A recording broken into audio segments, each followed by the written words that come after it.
Hello there, I'm Blackbright and I'm broadcasting out of the east of England. Welcome to my channel. If it's the first time you're passing by, well, click the thumbs up, thumbs down. You can do whatever you like. I tend to talk about so many different subjects, so you just have to pull on to the ones that you are more interested in.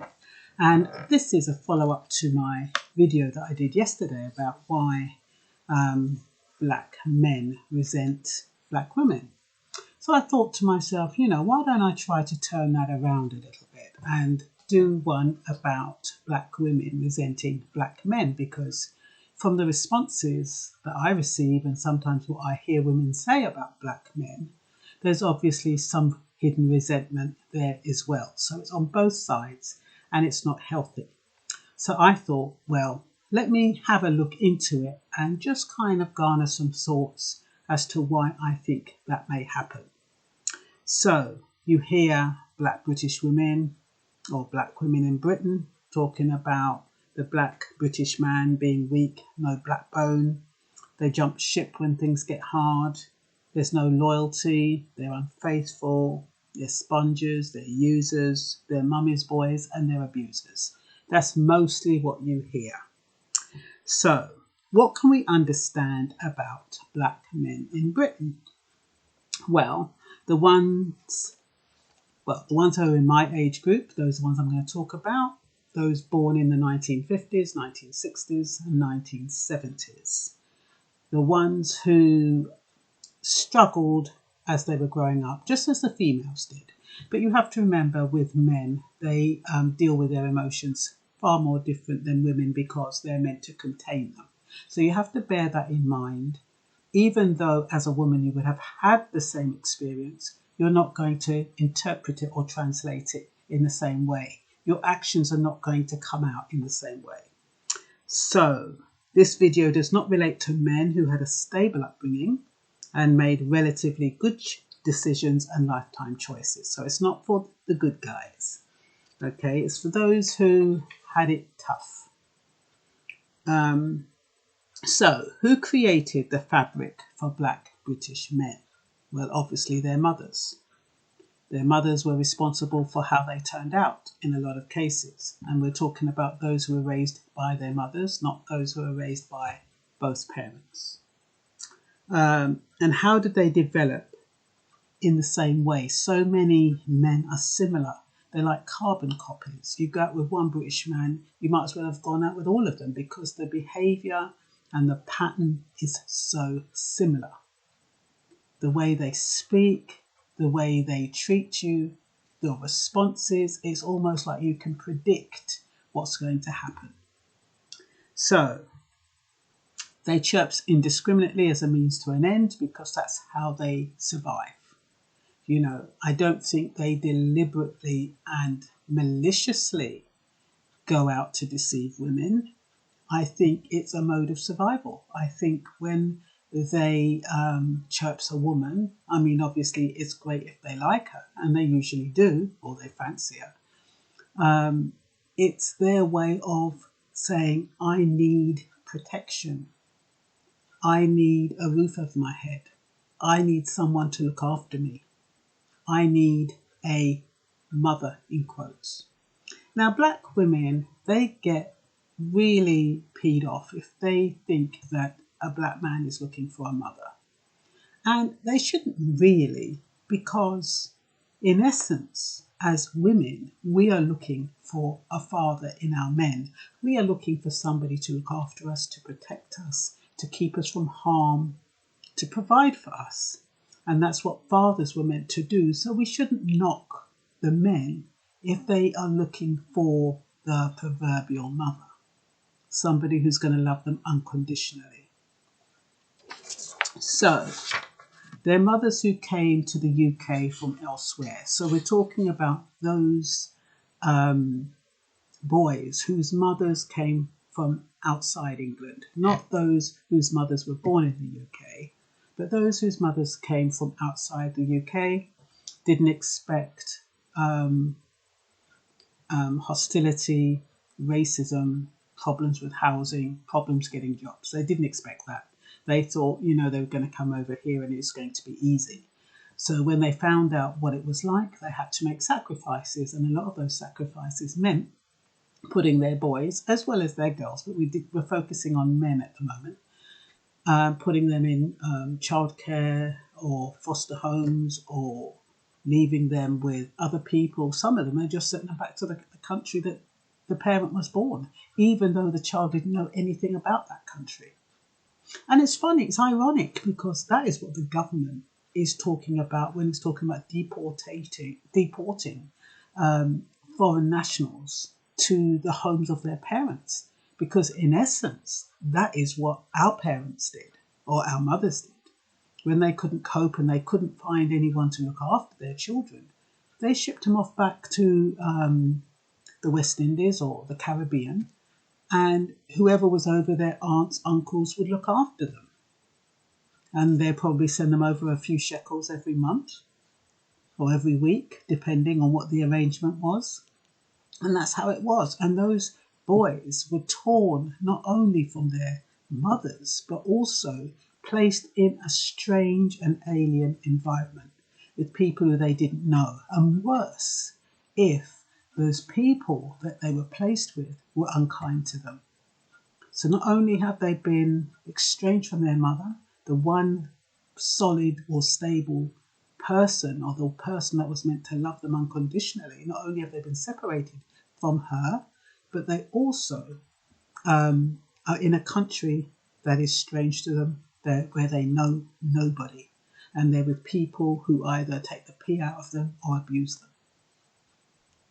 So sometimes people are lucky. Sometimes boys are lucky. They end up with a grandmother who loves them to death, and they're fortunate. And they probably don't even fall into this category, because I'm talking about men, men, but who in their past were boys who didn't have it, who weren't loved, who weren't nurtured, who weren't protected, who weren't cared for. I'm not talking about those who grew up in a loving environment. Because if they grew up in a loving environment, they're not going to have the same hostility and resentment as those who grew up in an unstable and uncomfortable and demoralizing environment. So, children, like I said, were put in homes, left home. And what happens is when those children, or when the mother sorted herself out, like in my case, my mum, I think, don't know how long it took her to bring me back home, but they kind of expect you to be grateful, the parents, because they're quite oblivious. They have their own agenda. They're trying to get on with their life. They're trying to build a life. They're trying to get security, a home, a job.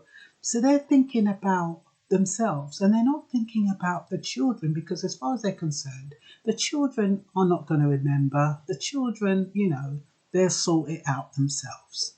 So they're not thinking about what's happening to us when they're making their decisions. So when they decide, once they've sorted themselves out, they've abandoned us, and then we're supposed to be grateful when they take us back. And then they get upset and call us ungrateful because we're not happy that we're back home with our parents. But the thing is, when you've gone back, you've already been hurt, you've already been damaged, you've already felt separated, you already have those attachment issues. So you're already screwed up, in other words. What the mothers or the parents don't realise is that what they've put you through, that is why your behaviour is restless and belligerent and maybe antagonistic. That is why you're resentful. But they don't think that way. They think, oh, well, I've been working night and day. I've had 4 jobs. I've had 2 jobs, and I've had to do all of this just so I could bring you back home, and you're so ungrateful. Not realising the impact of the separation.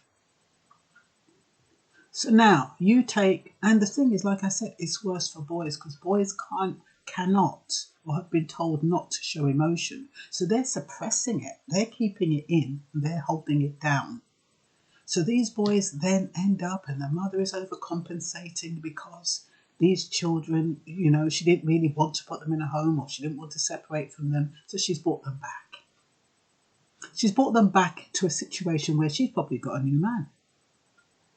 She's got this new man. This new man resents you because you now come into their home and you're causing them problems, whether it's financial or whatever, or you're taking away the attention from him.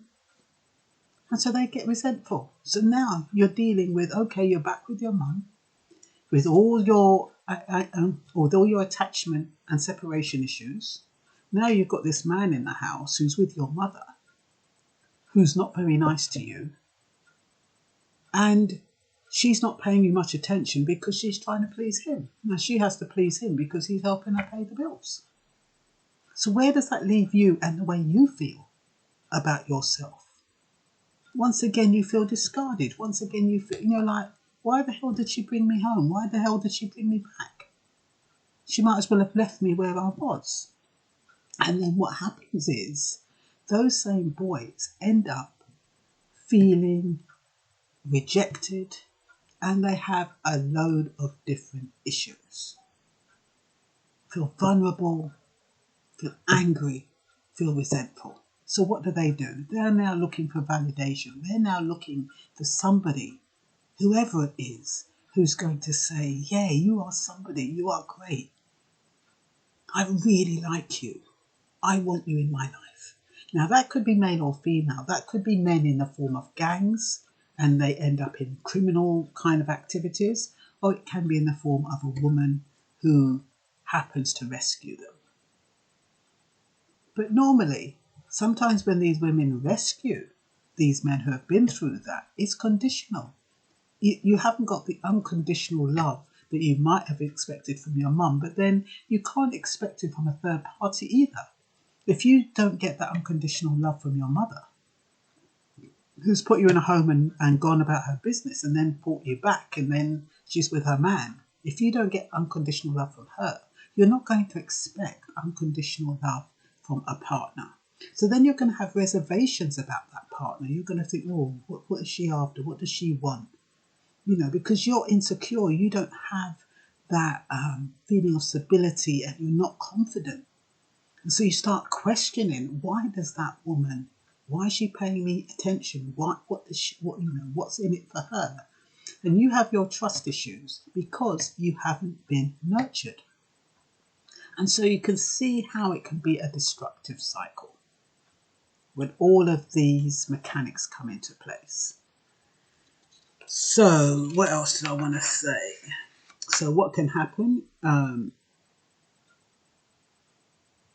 Stepfathers often neglect their stepsons, and I'm talking about boys for now. They abuse them under the guise of discipline. Boys are taught not to cry, not to show emotions. So where do those emotions go? Those emotions go either in fighting, aggression, resentment at home, arguments, fights, can end up leaving home, searching for validation, and like I said, with gangs and survival, you can actually get involved in either criminal activities or you can find yourself a woman, but they're both for your survival.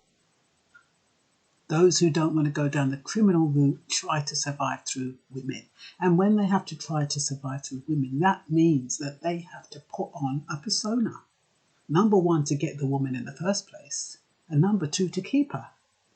And so that's why you find so many men trying to create an impression when they're trying to pull a woman. They're trying to survive. And at the moment, the woman is their only mode of survival. She's the one with the house. She's the one with the job. She's the one with the car. She's the one with money.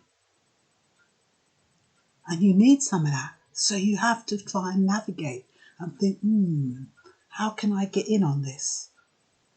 I need this to survive. To the female now, to the woman, of course, it looks like you're using her because you haven't acquired the finesse or the je ne sais quoi to make yourself sincere, or come over as sincere, come over as genuine, come over as somebody who sincerely cares about that woman. I mean, you can survive with a woman, But that woman has to know that you're genuine. And if you're not genuine and you're trying to pull strokes, she's going to pick it up and it's going to fall apart. And that's what usually happens. So, but it's very hard for someone who's been through the mill to come out on the other side being sincere, genuine, helpful, trusting, because it goes against everything that they've been through. So it's like a spiral staircase. You're just going round and round and round and up and up and up, and you're not getting anywhere. You're just tiring yourself out and making yourself more disappointed, more angry, more depressed. It's just my theory. So you end up feeling that no one's got your back. My mum's found a man, she's all loved up, I'm ignored, nobody cares. This is the voice of the child before he's a man, but he carries that through to manhood, to adulthood. He carries that bitterness, that regret, that need for love, that need to be wanted, to be held, and just to be loved, basically. And if his mother can't do that, and the way his mother shows love is by giving him everything he wants, he then translates that as, oh, this is how it is. So he then interprets that as, this is how a woman will show me love, by giving me everything I want. Not realizing that it's a totally different reason why the mother is giving, as opposed to somebody you've met and formed a relationship with. It's not going to be the same terms. It's going to be totally different. And sadly, it takes years for some men to find out how to become men, independent, self-sufficient men. It takes them years. So, decisions mothers make affect children. Male children can be abused by stepfathers. Female children can be raped or sexually abused by stepfathers. You see, when parents are making these decisions, they're not thinking about the child. They're thinking about them and their survival. It's like everybody's thinking, God is like God for us all. Every man for himself and God for us all. That is the mentality. No one's thinking about someone else. If you do find somebody who thinks about somebody else, you're damn lucky. So, many of us were brought up in Christian backgrounds, honour thy father and thy mother. And we try to, but resentfully, because we have to ask ourselves, what has our parents done to be honoured? All they did was abandon us. They put us among people who didn't take care of us, who didn't love us, who didn't nurture us. So why should we honour them? But we do, because out of respect for the Bible, out of our obedience to God, and for those of us who have other moral reasons, we honour our parents. And because we're honouring our parents, and many of us do it resentfully, that resentment comes out in subsequent relationships. So boys resent biological fathers. Why? Because he wasn't there to rescue him. He wasn't there to support and guide him and show him the ropes. He wasn't there to control his destiny. And he's left him at the mercy of women. That's what the biological father has done. By abandoning his son, he's left him at the mercy of women, not knowing how to navigate life as a man. So these kids as adults hope they could do for their children what they hadn't received for themselves. And you'll find a lot of men say, look, my mother, I didn't have a mother. I didn't have a father. So therefore I want to be the father to my children. I want to be there for my children. But it's a perpetuating cycle. It's almost like what you want for your children ends up being what you got for yourself.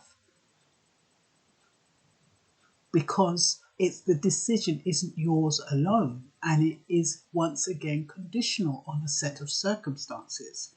So while you would have loved to have had your children that you as a man can raise and love and protect and care for, whoa, what could get in the way? Women can get in the way of that. Because if you don't toe the line with the woman or the mother of your child, whoa, what do you think's going to happen? Out the door, and ya. Or she's calling the police on you. Or she's threatening you or blackmailing you. Or she's saying if you ain't got no money, you can't see your kids. You didn't bargain for that. When you knew you was having a son or a daughter, you didn't bargain for that. And so what happens? If you're in a situation where you cannot, that woman has stopped loving you, or you cannot do what needs to be done in order to preserve that relationship, what happens? The relationship breaks down. You're unable to see the child how you wanted to see or how often you wanted to see the child. And the cycle is a vicious cycle.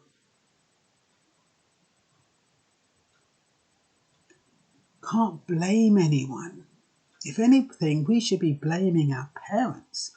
You can't even blame them because they're ignorant. They were ignorant to the impact of what their decisions had on us. It's relatively recent research that have found that adverse childhood experiences, i.e. things that have gone wrong in a child's life, affects them all the way to adulthood, even sometimes to death, to old age, if you haven't resolved those issues. The decisions our parents made can impact us for the rest of our lives. But our parents didn't know that. Back in the day, like in my day, they used to think that children didn't understand anything, children didn't hear anything, children didn't know anything. And that you'll find that sometimes you remember things and you must have been about 2 or 3 years old. So we did know, we did feel, we did understand, we did know what was going on. The fact that we couldn't articulate it is a different matter. But it got us right here. It hurt us to the depths of our souls. And we're still healing, and we're still destroying other people's lives in the process. Because people are not taking time to find out what is wrong. Quick to accuse, quick to point the finger, quick to apportion blame, quick to criticize, quick to judge. And yet we all have our pain. We all have our disappointments. We've all been there. So there's no housing services, especially for men. So that's kind of a knockback. It's not like with women. You know, women have children. Well, not so easy now, but back in the day, they could get a council flat. Could men get a council flat? No. So they were left either between their mothers or their girlfriends, unless they were fortunate enough to be able to buy their own place or rent a place. Not many did that, though. They took the easy option.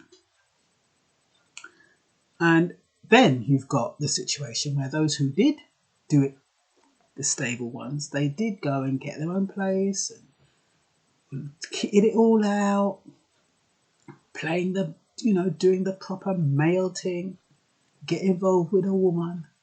The woman happened to have picked me, or she has an accident. What happens? They have an argument. He wants her out. Does she get out, please? No.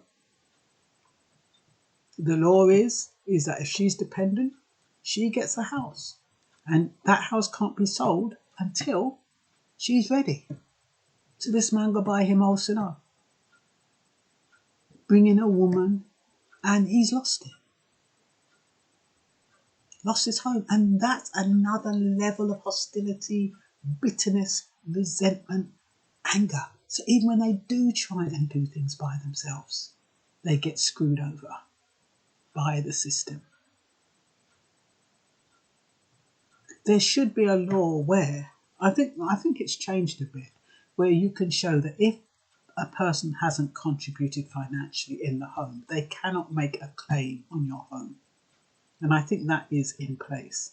But that is what should have happened in that situation.